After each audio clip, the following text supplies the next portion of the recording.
BFM Business, BFM Crypto, les pros. Antoine Larigauderie. Les pros des cryptos pour clôturer encore une semaine bien agitée sur le marché des cryptos, sur le monde de la finance décentralisée. On va détailler tout ça, bien évidemment, pendant 30 minutes pour terminer cette semaine encore riche d'événements et d'enseignements. On va commencer par guetter un petit peu ce qui se passe du point de vue de la tendance sur les principales cryptos avec Gilles Santacreux de boursicoté.com. Bonjour Gilles. Bonjour. Merci d'être avec nous. Un petit coup d'œil sur le Bitcoin. On a vraiment du mal sous les 70 000 $. Toujours, on est à 66 329 en ce moment, 1963 pour l'Ether qui végète sous les 2000. Et puis, vous regardez l'XRP de Ripple aussi. Oui, tout à fait. Alors, mercredi, on a eu un petit signal. Alors, j'ai bien petit signal haussier. Alors, qui a été notable pas trop par la force de l'impulsion, mais surtout parce qu'il a commencé à créer des décorrélations entre actifs. Alors, ça, c'est en attente de confirmation, c'est-à-dire qu'à l'heure actuelle, on ne peut pas commencer à parler de retournement de tendance pour un mouvement haussier. Donc, au niveau du Bitcoin, il y a une zone que je surveille, c'est la zone des 66 000 $ pour un Bitcoin. On est en train de la tester en ce moment, on est à 66 270 au moment où je vous parle.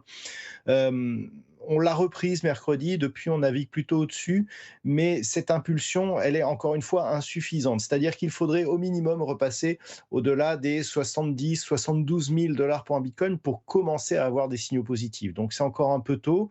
Malgré tout, ce que l'on peut observer, en tout cas, c'est un non-relais de la dynamique baissière qui avait accéléré donc jusqu'à la fin du mois de janvier et au début du mois de février. Au niveau de l'Ethereum, effectivement, la zone majeure des 1740 $ a été préservée. Mais il faudrait, là, sur cet actif, repasser au-delà des 2170. Donc, pour l'instant, cette zone, on l'a testée comme une résistance. On n'est pas parvenu à la franchir à la hausse. Donc, là aussi, on attend une confirmation pour valider un petit peu la petite impulsion haussière que nous avons eue mercredi. Et puis, sur le Ripple, depuis, malheureusement, le franchissement de la zone des 1,80 $, on reste dans une dynamique assez baissière. Là aussi, on a des petites impulsions, mais qui ne donnent rien pour le moment. Les deux cryptos que je surveille actuellement, une surtout, c'est le Litecoin. Le Litecoin qui a donné une impulsion un peu plus forte que ce que nous avons sur les autres actifs. Là aussi, en attente de confirmation, parce que ce n'est pas encore suffisant pour conclure à un retournement de tendance, mais globalement, on sent que c'est en train de bouger sur ces cryptos. Donc, on va être un peu plus vigilant d'ici la semaine prochaine. Merci Gilles Santacreux. On vous retrouve tout à l'heure, bien sûr, au cœur de BFM Bourse pour commenter l'actu tech et les tendances techniques sur les principaux indices et les actions qui font l'actualité. La semaine a été mouvementée du point de vue du monde des cryptos, des annonces du côté de chez Ethereum, les stablecoins, des scandales qui ont été mis à jour. On retrouve tout de suite nos pros des cryptos, Louis Laszlo de Meria et Charles Aubert Couturier, blockchain partner chez KPMG. Merci d'être avec nous, messieurs, en direct. Et on commence tout de suite ce club des cryptos. BFM Business, BFM Crypto, les pros. Les pros des cryptos, la semaine a commencé donc dans la douleur. Le Bitcoin est même descendu sous les 63 000 $. C'était en tout début de semaine. C'est sans doute un des pires débuts d'année de l'histoire du côté des cryptos. Moins 26% depuis le 1er janvier, moins 47% depuis le pic d'octobre à 125 000 $ pour le Bitcoin. Les ETF qui ont été l'un des principaux moteurs de l'année dernière affichent quand même des sorties nettes quasi continues depuis le tout début de l'année. En gros, les institutionnels qui achetaient du Bitcoin toutes les semaines en 2025 ont arrêté et certains même en revendent. Pourtant, les intentions sont au cœur de l'adoption. Qu'est-ce que ça dit sur le comportement des institutionnels là en ce moment ? Si on regarde le comportement des institutionnels, les ETF ont été un outil, un moyen d'accès au marché de manière massive pour les institutionnels. On a permis d'exposer l'asset à un maximum d'investisseurs potentiels et donc notamment à ces institutionnels-là. Ces institutionnels-là considèrent le Bitcoin comme un asset risqué, comme un asset exotique et risqué. Et en période de doute ou d'instabilité de marché et de volatilité de marché sur les marchés traditionnels, ils vont dérisquer de manière systématique et presque automatique leur position, et ce qui entraîne des mouvements massifs, et derrière des mouvements massifs entraînent pas mal de ce qui passe. On l'a vu sur l'or ces dernières semaines. Tout à fait. Quand l'or a commencé à à balancer dans un sens ou dans un autre, très rapidement, les cryptos et notamment le Bitcoin ont suivi presque dans l'effet inverse avec des vases communicantes. Donc c'est vraiment intéressant. Les ETF ont été un très bon moyen d'accès au marché pour un grand nombre d'investisseurs, notamment les institutionnels. Par contre, aujourd'hui, ça pousse aussi le fait que Bitcoin va être plus ou moins corrélé aux stratégies d'investissement des institutionnels. Et donc là, il va falloir surveiller ça et même peut-être on peut aujourd'hui considérer les ETF comme une bonne température de la volonté ou de la vision moyen à court terme des investisseurs sur la partie Bitcoin. Donc voilà, un très bon outil d'accès au marché, mais de l'autre côté, qui vient aussi se corréler. On est sur un asset risqué d'un point de vue institutionnel, donc on va suivre les mêmes tendances et les mêmes réflexes de marché d'investisseurs en temps de volatilité. Charles-Aubert Couturier, le facteur qui a peut-être été important, je ne sais pas, depuis le début de l'année, c'est vrai qu'on a connu des phases de court terme de très très fortes corrections sur le Bitcoin et des choses qui commençaient à ressembler à, comme si finalement le monde des cryptos commençait à éprouver les mêmes souffrances parfois que le marché action, que l'or ces derniers temps. Et vous en parliez, la corrélation est évidente, dans le sens où on a eu des phénomènes effectivement de très fortes ventes, ensuite des phénomènes d'appel de marge, ensuite on a eu une série de rumeurs telle plateforme est coincée, on n'arrive plus à... Et ça a accentué le mouvement. Est-ce que finalement c'est pas le baptême du feu des cryptos en ce début d'année, en se disant oui, vous vouliez être un actif comme un autre, voilà, de temps en temps il y a des coups de grisot sur les actifs comme les autres et qui ressemblent pas à ces turbulences qu'on a pu avoir précédemment sur les bitcoins, parce que là, il y a toute la pression de la finance institutionnelle. Moi, je suis assez aligné. Après, je pense que ça va dépendre des profondeurs de marché. Il y a aussi plus de profondeur de marché qui doit mieux absorber les chocs aussi. Louis le disait juste avant, c'est pas étonnant que des chocs politiques, géopolitiques se répercutent sur le cours d'actifs risqués. Ça a déjà été le cas de toute exactement, manière. Et c'est souvent assez compliqué de faire le rapprochement. Mais j'ai toujours du mal, je sais qu'il y en a qui ont des avis assez tranchés, mais de se dire, est-ce que c'est plutôt un indice tech un peu surboosté, le Bitcoin? Est-ce que c'est plutôt une réserve de valeur? En fait, le comportement, il peut être un peu changeant, de savoir s'il est corrélé ou décorrélé au marché. J'ai l'impression qu'il se corrèle de plus en plus au marché en réalité, et donc il rentre en fait comme un actif traditionnel dans ces canaux-là. Peut-être aussi un baromètre du risque, tout simplement, de manière générale, sur les marchés. En parlant de ça, on va parler des cryptos un petit peu moins risqués, à savoir les stablecoins. Alors, on sait que c'est vraiment un monde qui est en pleine ébullition depuis quasiment un an. On voit qu'il y a de plus en plus d'institutionnels, voire même d'institutions financières qui s'y intéressent. Alors, le marché des stablecoins est quand même dans le rouge. Le marché des cryptos est dans le rouge, mais du côté des stablecoins, les voyants passent au vert. Il y a un point de discorde quand même, celui du rendement de l'actif. La Maison-Blanche s'est fixé une deadline au 1er mars pour avancer sur le Clarity Act. Et le nœud du problème est simple, est-ce qu'on a le droit de payer des intérêts sur des stablecoins? Les banques, elles, disent non. L'industrie crypto, évidemment, dit oui. Qu'est-ce qui se joue vraiment derrière ce débat? Oui, peut-être sur cet aspect-là et sur les stablecoins, c'est assez... En fait, c'est vraiment la question centrale. C'est de savoir est-ce que je vais rémunérer quelqu'un pour détenir un actif ou pas. Aujourd'hui, on est assez habitué en réalité, en tout cas en Europe, c'est un peu moins le cas aux US, mais ça reste quand même assez bas, à avoir des comptes courants qui ne sont pas rémunérés. C'est-à-dire que les dépôts à vue sont déposés sur un compte courant et la banque, en fait, son métier finalement, c'est de gérer une maturité et du risque, c'est-à-dire de prêter d'un côté et de collecter de l'autre. Et cette collecte est peu rémunérée aujourd'hui en Europe. Et toute la question, c'est de savoir est-ce que le stablecoin peut venir comme une alternative et une forme de substitut au dépôt, puisque celle-ci serait mieux rémunérée qu'un dépôt. Et donc en réalité, c'est toute la question centrale qu'il y a autour et de divergence entre les banques qui évidemment veulent préserver leur prêt carré, c'est-à-dire la possibilité de rémunérer des comptes courants et d'effectuer de la collecte, et des émetteurs de stablecoins qui, eux, donnent une visibilité assez claire sur ce qu'il y a au passif, puisque c'est souvent de la dette court terme ou du cash, et de pouvoir incentiver l'usage de leur stablecoin en redistribuant du rendement aux détenteurs. Peut-être la voie de milieu qui est en train d'être discutée au niveau de la Maison-Blanche, c'est de se dire, si j'ai une détention passive du stablecoin, c'est-à-dire que je n'en fais rien, et dans ce cas-là, je ne pourrais pas être rémunéré. En revanche, si j'ai une activité associée à l'usage de mon stablecoin, à ce moment-là, je pourrais être récompensé et donc toucher une forme d'intérêt.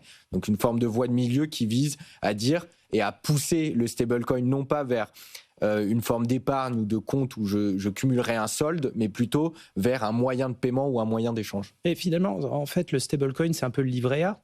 C'est-à-dire, il y a pas ou quasiment peu de rendement, mais au moins le capital est là. Si vous voulez prendre des risques, et si vous voulez risquer un peu de votre capital ou vous voulez du rendement, il va falloir regarder ailleurs. Est-ce que c'est pas ça le message finalement ? C'est un peu le message de fond, et on voit, on a eu le sujet en Europe avec l'arrivée de Mika. Mika interdit le rendement sur stablecoin, et si on commence à regarder un peu dans les lignes, interdit le rendement de stablecoin émis par l'émetteur de stablecoin. Donc là, on se rapprocherait de ce qu'on a à côté, on va dire, finance traditionnelle avec la rémunération des dépôts, où c'est l'émetteur, ou en tout cas le gestionnaire du stable qui génère du rendement et qui le redistribue aux gens qui déposent, ou en tout cas qui font confiance dans le dépôt. C'est interdit pour la plateforme qui conserve pour le compte du client d'émettre. Et là, pareil, on est dans le cas de la concurrence au dépôt bancaire. Par contre, il y a une zone un peu de grise sur la DeFi qui est, toi, investisseur, si tu décides de placer ton argent sur un protocole de prêt ou d'emprunt, ou si tu veux faire des stratégies de market neutral, donc posséder et trader sur un futur, sur un dérivé dans l'autre sens, et générer du rendement comme ça. Donc, on a à peu près aujourd'hui aux États-Unis les mêmes sujets qu'on a eu en Europe il y a quelques années, c'est quelques mois, qui est ce rendement sur stablecoin. Moi, j'ose espérer qu'on va arriver à un point d'équité qui remettra un peu la balle au centre sur ce sujet-là. C'est ça. Mais c'est un débat intéressant et qui aussi illustre un peu le clivage entre finance traditionnelle et pro-crypto. Et aujourd'hui, mais là, c'est la Maison-Blanche et le gouvernement américain dans une situation délicate, puisque aujourd'hui, ils ne peuvent pas faire ni sans le monde traditionnel, ni dans le monde crypto pour tenir le marché actuellement. Et il faut voir aussi que dans le financement de la campagne du président Trump, il y a un grand nombre d'acteurs crypto qu'on largement donné pour supporter la campagne de Donald Trump. Il y a cet aspect-là aussi. Et donc, il est carrément très très actif dedans, que ce soit lui ou sa famille. Donc, et il a même un stablecoin. Donc voilà. Donc il y a un vrai sujet, c'est intéressant. On peut oser espérer, nous, Européens, une remise sur un point d'équité sur ce sujet-là avec les États-Unis. Donc à voir. On va suivre ça de près. Et ça va aussi être très... on parlait de mouvement de marché. L'arrivée de cette législation crypto aux États-Unis va être un fort catalyseur et peut être le déclenchement d'une forte poussée haussière, voire aussi une déception, une désillusion qui a peut-être été déjà pricée. Mais on verra ça dans les prochaines semaines. Ouais, peut-être que c'est justement dans les cours là en ce moment. Enfin, c'est pas marqué dessus. Hein, c'est comme les minerais. On n'arrive pas à calculer clairement les primes spéculatives sur ce qui va être. Mais en tout cas, les négociations continuent. Ça va être un débat intéressant. Alors, cela dit, les émetteurs de stablecoin, ils avancent. On a eu une publication de résultats super intéressante quand même cette semaine. C'était Circle, le plus gros émetteur de stablecoin. Hein. Des résultats qui étaient largement au-dessus des attentes. Alors, comment se décomposent les résultats et qu'est-ce que ça nous dit du marché ? On le rappelle, Circle, c'est l'USDC. C'est ça, USDC, UROC et j'en oublie, je pense, plus marginaux. C'est là. Ce qu'on voit là, donc on voit les chiffres de Q4 de Circle. On est sur des revenus qui sont en hausse de presque 80%, ce qui est incroyable en termes de revenus. Il y a, je pense même Nvidia, on n'est pas sur ces multiples-là. Bon, on n'est pas aussi non plus sur les mêmes échelles de valeur. Sur les USDC en circulation, on est à 75 milliards, donc un bond de plus de 72%, ce qui est énorme, et un volume de transactions qui fait plus de 247%. Donc on voit qu'il y a une réelle adoption des stablecoins. On parlait des institutionnels et de l'accès aux institutionnels. Le stablecoin est on va dire la passerelle la plus évidente pour un acteur traditionnel pour s'immiscer dans le monde crypto. Et aujourd'hui aussi, on commence à voir l'adoption du stablecoin et des rails crypto, blockchain, comme un réel alternative aux rails technologiques historiques du monde de la finance.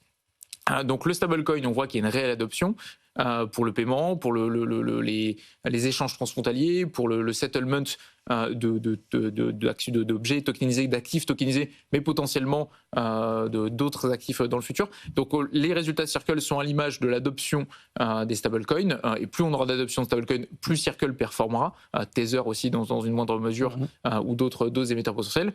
Et d'ailleurs, c'est pour ça que ça fait fourmiller l'écosystème stablecoin. Tout le monde veut lancer son stablecoin. Il y a des rumeurs comme que des gros géants de la tech vont lancer des stablecoins. Il y a des grosses blockchains d'infrastructures infrastructures dédiées aux stablecoins qui se lancent. On a notamment Canton Network côté américain. On a l'ensemble des prestataires de paiement qui veulent lancer leur blockchain pour pouvoir faire du settlement directement et posséder la couche technologique pour faire du settlement. Donc voilà, l'image Circle est à l'image du secteur, et Circle a fait, contrairement à beaucoup de ses confrères, des choix de compliance au plus tôt, notamment aujourd'hui le principal stablecoin européen est émis par Circle, qui est une boîte américaine. Et c'est le seul aujourd'hui, c'était un des seuls stablecoins au moment de l'avènement de MiCA qui était compliance avec la régulation. Donc il y a un certain nombre d'initiatives côté européen pour avoir des alternatives, on va dire souveraines dans les prochains mois, mais aujourd'hui aucune de la tranche d'un Circle. Mais bon voilà, donc très prometteur. C'est vraiment un bon indicateur de l'adoption et à suivre dans les prochains mois. Alors vous le disiez, apparemment il y a des infos qui ont été révélées comme quoi Meta en fait voudrait l'intégration des paiements en stablecoin pour Facebook, pour Instagram et pour WhatsApp, et ce serait pour après-demain, pour le second semestre de cette année, avec Stripe comme partenaire probable. Petite parenthèse, il était censé avoir un accord entre PayPal et Stripe justement mais apparemment il n'en est plus du tout question. Et du coup, PayPal s'est cassé la figure en bourse. Voilà, parenthèse terminée. On a l'impression que c'est la renaissance de Libra. Vous vous souvenez de cette fameuse crypto que voulait monter Zuckerberg? Est-ce que cette fois, c'est différent? Moi, je pense que c'est totalement différent. Ouais. Libra Diem, en effet, c'est le projet historique de Facebook qui visait à créer une forme de monnaie mondiale, puisque en réalité, c'était pas de sortir des stablecoins, donc c'était pas de sortir un actif par devise, c'était exactement de sortir un actif avec un panier de devises adossé. Donc il y avait une dimension politique beaucoup plus importante et non pas une dimension utilitaire comme ce qu'ils souhaitent faire aujourd'hui, en tout cas les échos qu'on entend. La dimension politique, elle visait à dire je vais avoir un panier de devises derrière et je vais pouvoir jouer en fait sur l'allocation derrière que je choisis, et donc c'est là où il y a un message politique évidemment qui se crée. Je pense que ce qui est intéressant, c'est que je n'ai pas les détails, on n'a pas encore tous les détails évidemment de ce que veut faire Facebook, Meta sur le sujet. Je pense, est-ce qu'ils vont se mettre au niveau de l'émission? Est-ce qu'ils vont se mettre juste au niveau de la distribution en bossant avec Stripe comme c'était mentionné? Pas oublier que Stripe et Patrick Collison est quand même très proche de Meta puisqu'il est au board de Meta lui-même, il me semble, donc ce qui forcément crée des proximités. Oui.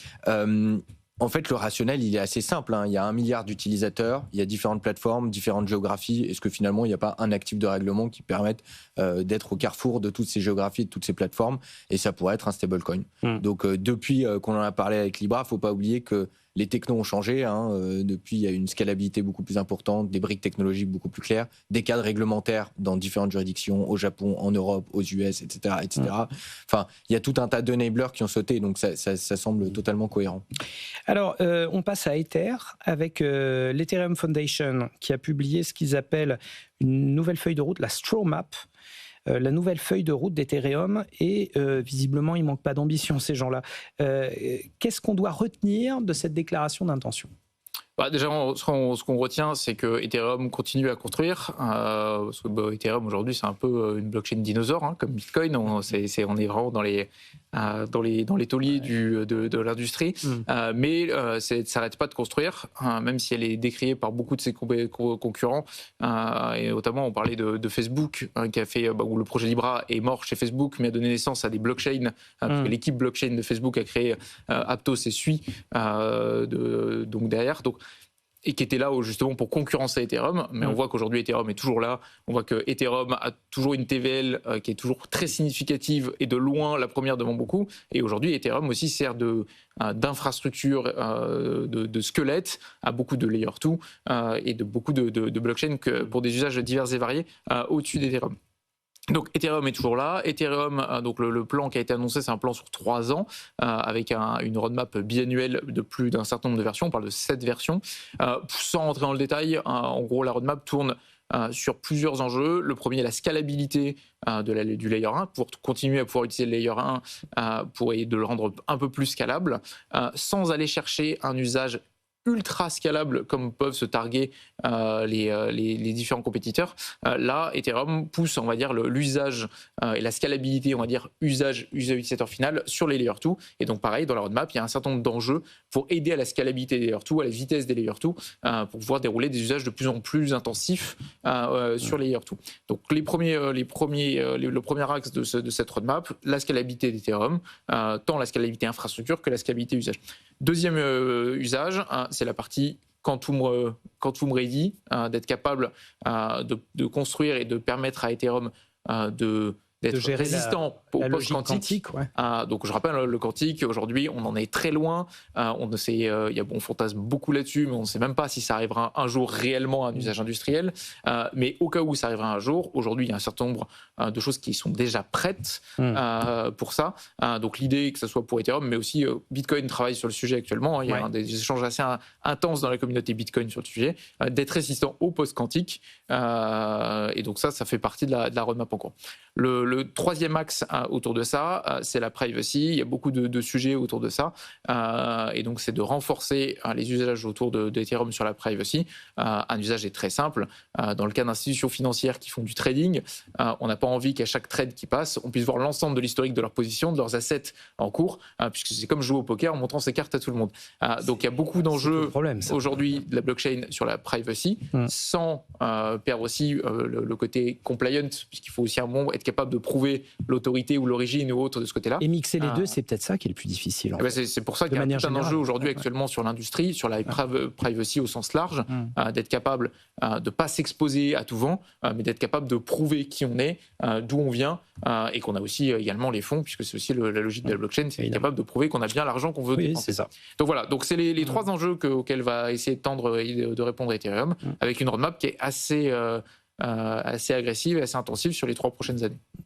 Alors, dans le même temps, on a quand même le fondateur, l'inventeur d'Ethereum, Vitalik Buterin, qui a vendu plusieurs milliers de ces cryptos. Et on l'a vu durant ces énormes coups de balai sur les cryptos en début d'année. À chaque fois, on le voyait à l'œuvre et les observateurs pouvaient voir qu'il en dégageait de plus en plus et de manière assez conséquente de son portefeuille. À chaque fois, c'est regardé, ça fait beaucoup de bruit. Est-ce qu'il faut y voir un signal, véritablement ? Alors honnêtement, je ne pense pas qu'il faut y voir un signal, puisque si on s'intéresse un peu au personnage, c'est un personnage un peu atypique. Je pense qu'il n'est pas du tout drivé par l'argent. Après, ça reste une conviction personnelle, mais je ne pense pas du tout qu'il soit drivé par l'argent. En tout cas, il n'en a pas ou plus besoin. Si on regarde l'ensemble des ventes qu'il a faites, il aurait pu vendre au top. On a tapé plusieurs fois le top d'Ethereum ces dernières années. À chaque fois, c'est vendu un peu de manière aléatoire. Et il a aussi, à côté de ça, des activités philanthropiques. Il a une fondation, si je ne dis pas de bêtises. Il participe à un grand nombre de projets open source. Il participe aussi un peu à subventionner l'écosystème. Là où la fondation Ethereum a été décriée pour ne pas le faire pendant plusieurs années, Vitalik Buterin l'a fait en propre pendant un certain nombre d'années. Donc voilà, est-ce que Vitalik Buterin vendant des Ethereum, il faut le voir comme un signal? Honnêtement, je ne pense pas. Surtout si on regarde ce qu'il a vendu par rapport au volume quotidien les jours où il a vendu. On parle de 0,01%.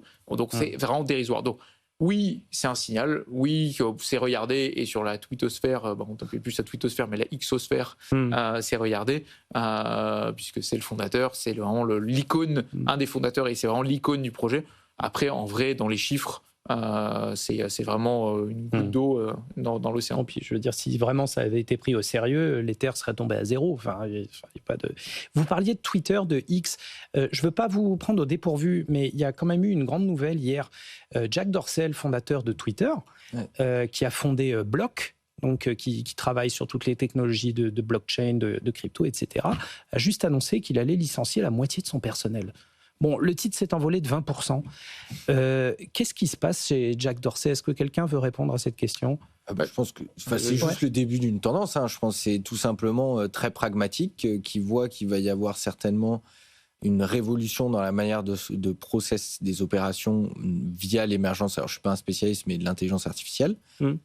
À partir de là, il faut prendre des décisions à un moment et être pragmatique. Si la moitié de la workforce peut être remplacée en partie ou totalement par des IAG, c'est des décisions complexes de business, mais pour moi, c'est le début d'une tendance qu'on va voir émerger ailleurs, très certainement. Oui, Louis Laszlo, pour vous, c'est l'IA qui est au centre de cette décision. Par exemple, c'est assez assumé par Jack Dorsey. Ouais. Il dit voilà, aujourd'hui, on n'a plus besoin de ces gens-là. L'IA va faire le boulot. Il faut voir que chez côté Blocks, ça fait très longtemps qu'ils ont investi sur l'IA et qu'ils ont annoncé investir sur l'IA et utiliser l'IA au quotidien pour régler un certain nombre de problématiques. Et donc là, le constat marketing et public en affichage, c'est on n'a plus besoin de ces gens-là. Je pense que la réalité sous-jacente, c'est une anticipation d'attente d'investisseurs sur le marché. Et je pense que cette attente sur le marché, alors je ne sais pas si c'est lui qui le déclenche ou s'il fait juste que catalyser un certain nombre d'attentes sur les workforces de grosses industriels et de grosses sociétés cotées.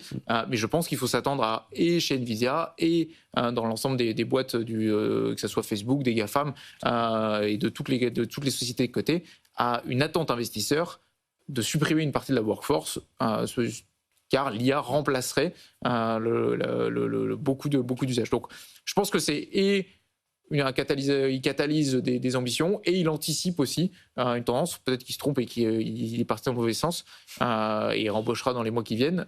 Mais voilà. Donc je pense de vous dire, il y en a pas mal qui se plantent là en ce moment en essayant d'anticiper et que ça provoque un petit peu des tornades de valorisation. Mais celle-là était particulièrement impressionnante. En tout cas, effectivement à suivre. Je suis désolé, on est obligé de s'arrêter là. On avait plein d'autres sujets sur lesquels il fallait qu'on parle. On en parlera évidemment la semaine prochaine. Les pros des cryptos, c'est terminé pour cette semaine. Vous les retrouverez la semaine prochaine animés par Guillaume Sommerer. En attendant, je vous retrouve dans quelques minutes pour BFM Bourse. Restez chaud. À tout de suite. BFM Business, BFM Crypto, les pros.